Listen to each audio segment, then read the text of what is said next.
Hello guys, what's up? So in this video I'm going to show you how you can do the mugshot video for TikTok. So for that you need to go to Instagram and you need this filter in Instagram. You can visit the creator profile, see the creator, check another filter tray and see is having two filter. This is one without background and this is one with a background.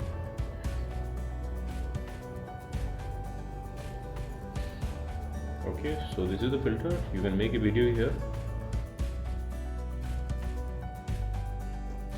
and once you are done with the video you can save this video. Now let's go back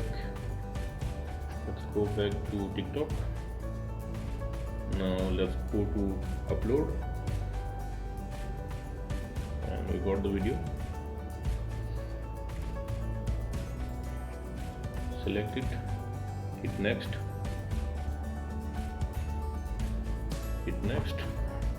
and you are ready to post it to TikTok. So that's it guys. Likewise you can do the mugshot filter on TikTok. So thanks for watching the video guys. See you in the next video.